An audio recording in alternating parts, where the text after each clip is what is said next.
Space बहुत बड़ा है, सच में बहुत बड़ा। यह इतना विशाल है कि इसकी सीमाओं का अंदाजा लगाना भी मुश्किल है।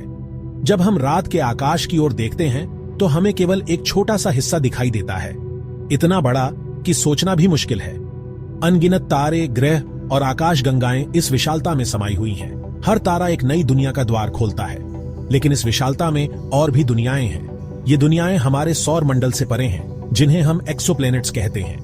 ये ग्रह दूसरे तारों के चारों ओर घूमते हैं और इनकी खोज ने हमारे ब्रह्मांड को समझने के तरीके को बदल दिया है। दूसरे तारों के चारों ओर घूमने वाले ग्रह, इन ग्रहों की खोज ने यह साबित कर दिया है कि हमारा सौरमंडल अनोखा नहीं है। ब्रह्मांड में और भी कई सौरमंडल हैं। इनमें से कुछ ग्रह ऐसे हैं जो हमने पहले कभी नहीं देखे। ये ग्रह अपने आप में अनोखे हैं और इनकी विशेषताएं हमें हैरान कर देती हैं। कुछ ग्रहों पर पानी हो सकता है, जबकि कुछ पर जीवन के अन्य संकेत मिल सकते हैं। ऐसा ही एक ग्रह है कैप्टेन बी। यह ग्रह हमारे लिए बहुत महत्वपूर्ण है क्योंकि यह हमारे सौरमंडल के बाहर के ग्रहों में से एक है जिसे हमने खोजा है। यह एक सुपर अर्थ है, हमारे ग्रह से बड़ा लेकिन नेपट्यून से छोटा। इसका मतलब है कि यह ग्रह पृथ्वी से अधिक विशाल है लेकिन गैस दानवों की तुलना में छोटा है। और यह बहुत पुराना है, हमारे सौर मंडल से लगभग 2 गुना पुराना। इसकी उम्र लगभग 11.5 बिलियन साल है, जो इसे ब्रह्मांड के सबसे पुराने ग्रहों में से एक बनाती है। कैप्टेन बी कैप्टेन्स स्टार नाम के तारे के चारों ओर घूमता है। यह तारा एक रेड ड्वार्फ है जो हमारे सूरज से बहुत अलग है। यह तारा हमारे सूरज से बहुत छोटा और ठंडा है। रेड ड्वार्फ तारे ब्रह्मांड में सबसे सामान्य प्रकार के तारे हैं। यह बहुत पुराना भी है। कैप्टेन्स स्टार की उम्र लगभग 11 बिलियन साल है, जो इसे एक प्राचीन तारा बनाती है। कैप्टेन्स स्टार एक रेड ड्वार्फ है, एक प्रकार का तारा जो मिल्की वे गैलेक्सी में बहुत आम है। मिल्की वे में अधिकांश तारे रेड ड्वार्फ्स हैं। कैप्टेन बी हमारे रिलेटिवली क्लोज है।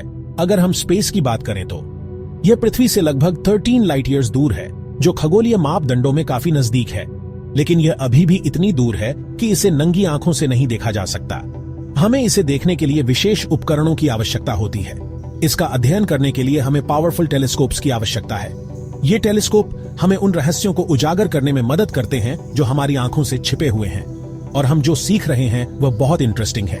हर नई खोज हमें ब्रह्मांड के बारे में और अधिक जानने का मौका देती है और हमें यह समझने में मदद करती है कि हम इस विशाल ब्रह्मांड में कहां फिट होते हैं। कैप्टेन बी हमारे सूरज से बहुत अलग तरह के तारे की परिक्रमा करता है। यह तारा कैप्टेन स्टार एक रेड ड्वार्फ है। रेड ड्वार्फ्स हमारे सूरज से बहुत छोटे और ठंडे होते हैं। वे बहुत लंबे समय तक जीवित भी रहते हैं। क्योंकि रेड ड्वार्फ्स इतने ठंडे होते हैं, उनके हैबिटेबल जोन्स हमारे सूरज के हैबिटेबल जोन की तुलना में बहुत करीब होते हैं।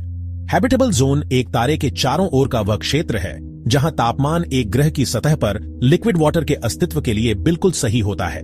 कैप्टेन बी अपने तारे के हैबिटेबल जोन के भीतर परिक्रमा करता है। इसका मतलब है कि इसकी सतह पर पानी हो सकता है और जहां पानी है वहां जीवन हो सकता है। सिर्फ इसलिए कि कैप्टेन बी हैबिटेबल जोन में है, इसका मतलब यह नहीं है कि वहां जीवन है ही। यह ग्रह हमारे सौरमंडल से बाहर स्थित है और वैज्ञानिकों के लिए एक रहस्य बना हुआ है।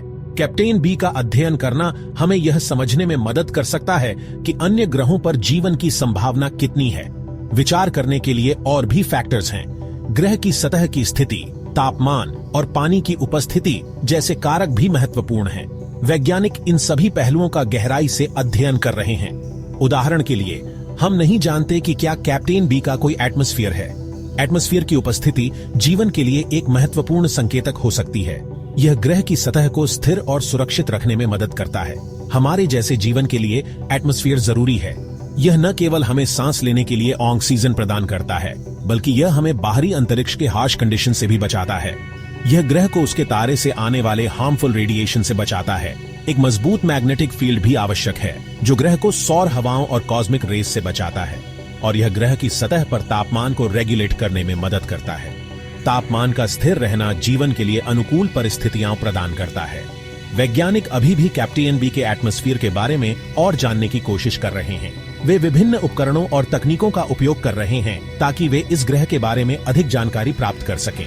वे ग्रह के एटमॉस्फेयर से गुजरने वाले प्रकाश का अध्ययन करने के लिए टेलीस्कोप्स का उपयोग कर रहे हैं। यह प्रकाश हमें ग्रह की रासायनिक संरचना और संभावित जीवन के संकेतों के बारे में जानकारी दे सकता है। इस प्रकाश का विश्लेषण करके वे एटमॉस्फेयर की संरचना के बारे में जान सकते हैं। यह अध्ययन हमें यह समझने में मदद कर सकता है कि क्या कैप्टेन बी पर जीवन के लिए आवश्यक तत्व मौजूद है। वैज्ञानिकों की यह खोज हमें ब्रह्मांड में जीवन की संभावनाओं के बारे में नई जानकारी प्रदान कर सकती है। अगर है तो हम नहीं जानते कि यह किस चीज से बना है, लेकिन हम इस पर काम कर रहे हैं।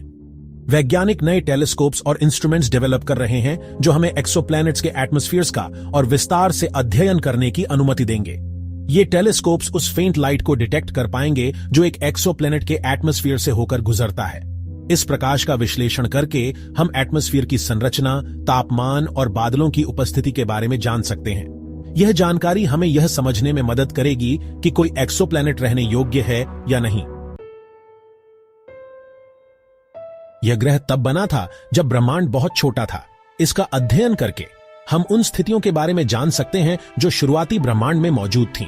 कैप्टेन बी का तारा भी हमारे सूरज से बहुत अलग है। यह एक रेड ड्वार्फ है, एक प्रकार का तारा जो हमारे सूरज से बहुत छोटा और ठंडा है। रेड ड्वार्फ्स मिल्की वे गैलेक्सी में सबसे आम प्रकार के तारे हैं। कैप्टेन बी और उसके तारे का अध्ययन करके हम इन कॉमन स्टार्स और उनके चारों ओर घूमने वाले ग्रहों के बारे में अधिक जान सकते हैं। यह जानकारी हमें ब्रह्मांड में ग्रहों की विविधता को समझने में मदद करेगी। नए टेलीस्कोप्स और इंस्ट्रूमेंट्स हर समय डेवलप किए जा रहे हैं। ये टूल्स हमें अधिक से अधिक एक्सोप्लैनेट्स खोजने की अनुमति दे रहे हैं। भविष्य में हम एक्सोप्लैनेट्स का और भी विस्तार से अध्ययन कर पाएंगे। हम उनकी सरफेसेस का मैप बना पाएंगे, उनके एटमॉस्फेयर्स का अध्ययन कर पाएंगे और जीवन के संकेतों की खोज कर पाएंगे। एक्सोप्लैनेट्स की एक्सप्लोरेशन विज्ञान में सबसे एक्साइटिंग फ्रंटियर्स में से एक है। हम नई दुनियाओं की खोज करने और ब्रह्मांड में अपने स्थान के बारे में कुछ सबसे बड़े सवालों के जवाब देने के कगार पर हैं। वहां और भी ग्रह हैं। उनमें से कुछ जीवन का समर्थन करने में भी सक्षम हो सकते हैं। ब्रह्मांड एक विशाल और रहस्यमयी जगह है, लेकिन हर नई खोज के साथ हम इसके बारे में और सीख रहे हैं और हम सदियों पुराने प्रश्न का उत्तर देने के करीब पहुंच रहे हैं। क्या हम अकेले हैं? अंतरिक्ष अन्वेषण का भविष्य उज्जवल है। हमें ब्रह्मांड के बारे में बहुत कुछ सीखना है और हम अभी शुरुआत कर रहे हैं।